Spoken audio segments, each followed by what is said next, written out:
Bom, queridos, bem-vindos à aula 6 de vocês e agora esse critério vai ser julgado inconstitucional no ano de 2013 pelo STF. Então, se você tiver aí já, né, com a sua champanhe do lado, você já pode estourar ela enquanto você assiste esse curso. Finalmente, esse absurdo de 1/4 de salário mínimo foi reconhecido como inconstitucional. É dia de celebrar.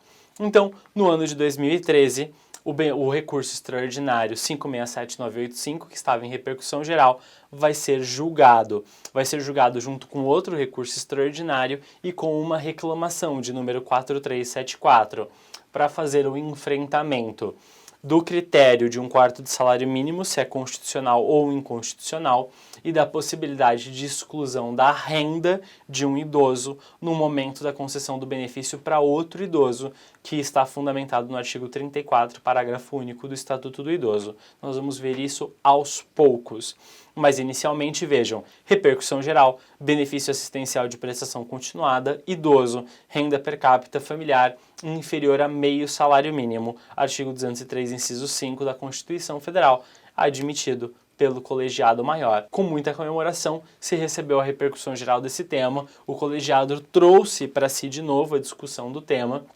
O STF, né, tem essa competência, tem essa possibilidade, nós vamos também discutir isso, né, de rever as suas decisões, de rever as matérias, de dar novas interpretações e, nesse sentido, permite para nós, então, né, como operadores do direito, uma eterna busca pelo reconhecimento do direito e da matéria dentro do judiciário.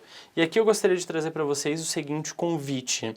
Observem não só a repercussão geral, mas o julgado do material, conforme eu peço que vocês me acompanhem enquanto eu leciono para vocês pelas imagens. Vejam só, benefício assistencial de prestação continuada ao idoso e ao deficiente.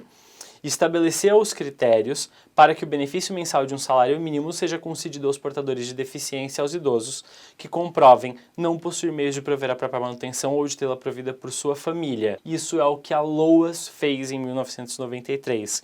Estabeleceu os critérios para que essas pessoas idosas e com deficiência, né, que não possam prover o próprio sustento ou tê-lo ele provido por sua família, possam receber o benefício. Depois, diz o item 2, né, dessa decisão do STF, que o STF, ele mesmo, o Tribunal Pretório Excelso, declarou a constitucionalidade pela ADI 1232, isso em 1998.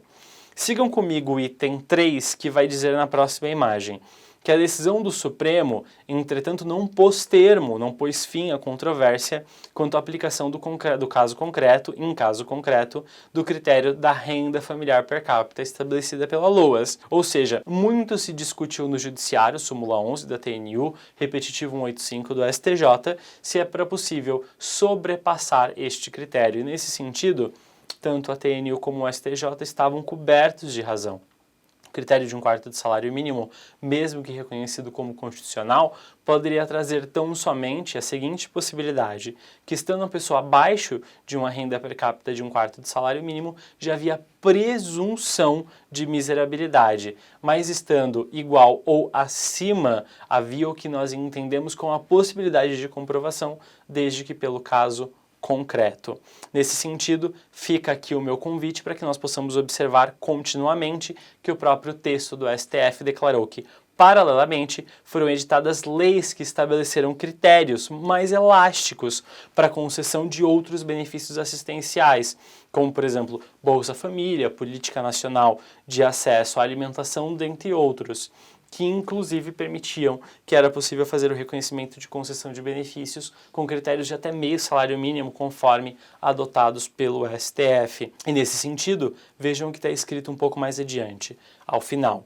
O Supremo Tribunal Federal, em decisões monocráticas, passou a rever anteriores posicionamentos acerca da intransponibilidade dos critérios objetivos. Verificou-se a ocorrência do processo de inconstitucionalização, decorrente de notórias mudanças fáticas, políticas econômicas e sociais e jurídicas, sucessivas modificações legislativas dos patamares econômicos utilizados como critérios de concessão de outros benefícios assistenciais pelo Estado brasileiro. Nesse sentido, declararam no item 4: declaração de inconstitucionalidade parcial sem pronúncia de nulidade do artigo 20, parágrafo 3º da Lei 8742 de 93, que é a LOAS. Decisão de relatoria do ministro Marco Aurélio, julgado pelo colegiado pelo STF, já em 18 de abril de 2013.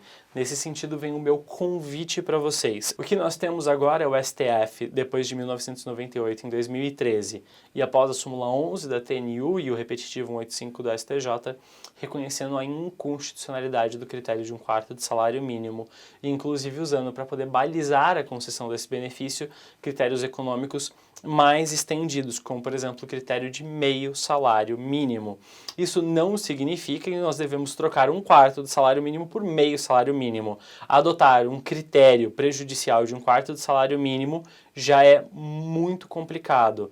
Trocar esse critério prejudicial por um critério que é o dobro dele, que não é tão, mas ainda assim é prejudicial como meio salário mínimo, seria incorrer no mesmo erro. É o reconhecimento da possibilidade de extensão do critério econômico através do reconhecimento, principalmente por perícia socioeconômica, que uma pessoa, mesmo que tendo uma renda de 1/4 de salário mínimo, de meio salário mínimo ou maior do que esses dois valores, esteja em condição de miserabilidade, nesse sentido, deva ser protegido pelo Estado, já que ela ou a sua família não podem garantir esta proteção. Então fica aqui o meu convite, não se trata de se apegar a critérios claros, objetivos, estáticos de 1/4 do salário mínimo ou de meio do salário mínimo, mas de se apegar a laudos socioeconômicos e a documentos juntados aos processos judiciais reconhecendo a condição de miserabilidade desta família. Fica aqui o meu convite. Continuando, de acordo com o RE 567985, o STF ainda tinha que discutir se a legislação, seria sim ou não anulada dentro do sistema jurídico brasileiro, se essa parte do artigo 20, parágrafo 3º, além de ser declarado inconstitucional, seria reconhecido também como nulo dentro do nosso sistema. Ou seja, se haveria necessidade por parte do Congresso de uma nova legislação em relação ao tema. E aqui fica o meu convite para vocês. Se vocês observarem o slide que está agora no material de vocês, vocês vão ter a seguinte informação, que os ministros, ao discutir a matéria, reconheceram a possibilidade de entender que ela seria válida até o dia 31 de dezembro de 2014, permitindo então até o ano seguinte que o Congresso Nacional legislasse. Para que eles pudessem fazer isso, nós vamos ver daqui a pouco que eles precisavam de um quórum de 2/3 dos ministros para fazer essa modulação. Posteriormente, conforme vocês podem ver, após a observação aqui do artigo 27 da Lei 9868, que diz sobre esses 2/3 do quórum, nós vamos observar isso, vocês vão discutir daqui a pouco que eles tentaram estender esse prazo para 31 de dezembro de 2015, o que também não foi aprovado. E por fim, essa matéria ficou válida no sistema. Mas inicialmente, voltem para a imagem anterior comigo e vejam, o que vocês têm aqui nessa imagem é a seguinte condição, olhem ali embaixo. Prosseguindo no julgamento, após o voto do ministro Marco Aurélio, que negava provimento ao recurso, votos do ministro Gilmar Mendes, Rosa Weber, Luiz Fux, Carmen Lúcia e Celso de Mello, que negavam provimento ao recurso e declaravam a inconstitucionalidade do artigo 3º, do parágrafo 3º do artigo 20, da Lei 8742 de 93, sem pronúncia de nulidade, mantendo sua vigência até 31 de dezembro de 2014. Por que estes ministros pediram então que não se pronunciasse a nulidade da norma naquele momento e garantisse a vigência dela até 31 de dezembro de 2014? Por causa do artigo 27 da Lei 9868 de 99, que nos diz: ao declarar a inconstitucionalidade de lei ou ato normativo e tendo em vista razões de segurança jurídica e de excepcional interesse social ou de excepcional interesse social, poderá o Supremo Tribunal Federal, por maioria de 2/3 dos seus membros, restringir os efeitos daquela declaração, ou decidir que ela só tenha eficácia a partir do seu trânsito em julgado, ou de outro momento em que venha a ser fixado. Nesse sentido, o que o STF poderia fazer? Poderia dar um prazo, nesse sentido, para a norma ficar válida no sistema, sem pronúncia de sua nulidade, e a partir daí o Congresso Nacional deveria, então, garantir uma nova norma, um novo reconhecimento para esse benefício. Na tentativa de garantir 2/3 dos votos para modular esse prazo, não foi reconhecido o prazo de 31 de dezembro de 2014 e tentou-se estender o prazo para 31 de dezembro de 2015, o que também não foi aprovado pelos ministros. E nesse sentido, os ministros reconheceram que, pelo princípio da tripartição dos poderes, da independência dos poderes, o Poder Judiciário não poderia determinar que o Poder Legislativo legislasse com prazo específico, indicando ali, um prazo, uma data pré-fixada para a nulidade da norma. E nesse sentido, o que eles entenderam por bem? Julgar inconstitucional o critério de 1/4 do salário mínimo, reconhecendo critérios mais elásticos, como o critério de meio salário mínimo, já indicado por nós aqui, a possibilidade de, em se ultrapassando esse critério, se reconhecer a concessão deste benefício, naturalmente em sede de processo judicial, porque isso não vai ocorrer em sede de processo administrativo, e dentro dessa composição e dentro dessa possibilidade, fazer o reconhecimento da concessão deste benefício no sentido de, em havendo a condição de miserabilidade, independente do critério indicado, 1/4 do salário mínimo ou meio salário mínimo, ser feito a concessão do benefício por haver condição de miserabilidade, conforme os documentos da perícia socioeconômica indicada nos autos. Havendo aqui nesse sentido, então, uma declaração de inconstitucionalidade do critério de 1/4 do salário mínimo, o uso de critérios mais abrangentes, mas ainda assim não se fixando a um critério específico, e reconhecendo que essa norma não é nula no sistema, por não haver a modulação desses efeitos por 2/3 do colegiado. E nesse sentido fica então a questão: o que acontece? Acontece o seguinte: a norma é inconstitucional e válida. E se a norma é inconstitucional e válida, o que a administração pode fazer? Se agarrar à norma. Então, o que a administração faz na hora de fazer a concessão de benefícios assistenciais? Ela simplesmente observa o critério de 1/4 do salário mínimo, que está válido no sistema, porque não há outra norma, que possa ser usada porque não foi editada, e indefere os benefícios com base na análise de 1/4 do salário mínimo ou mais, e defere se for inferior a 1/4 do salário mínimo. Já o judiciário faz o quê? Sobrepassa esses critérios de 1/4 do salário mínimo, sobrepassa inclusive o critério de meio salário mínimo e, conforme a análise socioeconômica, reconhece o benefício caso seja comprovada a situação de miserabilidade, conforme a súmula 11 da TNU fez, conforme o repetitivo 185 do STJ fez e conforme o recurso 567-985 também o fez. Da mesma forma que nós vamos ver que a reclamação 4374 também abordou este tema. Nesse sentido, fica o meu convite. Vai fazer concessão de benefícios assistenciais, o critério ficou abaixo de 1/4 do salário mínimo, vai passar na administração.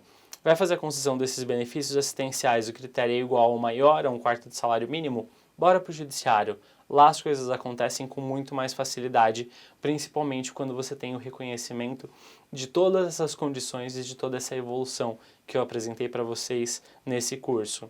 É por isso que eu sempre digo, para algumas matérias, não se trata da administração, mas tão somente do prévio requerimento administrativo, ao arrepio do exercício da jurisdição e do próprio judiciário, que sabe e, nesse sentido, reconhece que está aí amplamente sobrecarregado pela quantidade de ações previdenciárias distribuídas no Brasil, em razão aí de uma administração pública através do INSS, dessa autarquia, que é incapaz de fazer o reconhecimento de direitos que já foram reconhecidos há muito na jurisprudência brasileira.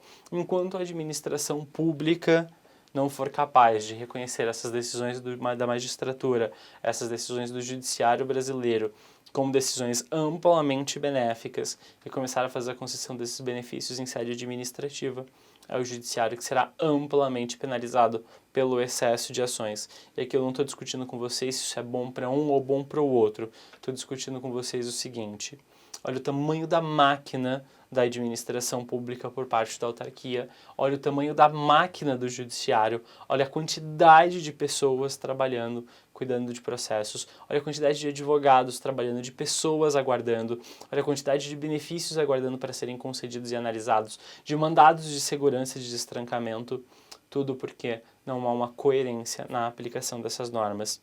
Estou pensando de forma macro, de forma micro, seguimos nós, advogados, com processos, prestando serviço para essas pessoas um a um, processo a processo, contrato a contrato, ação por ação, ganhando os direitos dessas pessoas e garantindo a proteção constitucional e, nesse sentido, infraconstitucional e assistencial delas. E aplicando, então, nesse sentido, todas as normas para garantir a política pública e a efetivação dela. Nesse sentido, fica aqui o meu convite para vocês, porque nós vamos agora, na próxima aula, analisar a reclamação 4374, que foi julgada junto com o recurso extraordinário, que agora versamos 567985, para reconhecer as mesmas condições, onde, inclusive, o STF reconheceu que ele é capaz de rever as suas decisões, é possível para ele, competente para tanto, a revisão de suas decisões e a possibilidade de reconhecimento como inconstitucional, em que em 1998 eles reconheceram como constitucional. E para além disso, nós vamos falar de outro recurso extraordinário que enfrentou o artigo 34, parágrafo único do Estatuto do Idoso. Então, venham comigo para a próxima aula de vocês. Obrigado!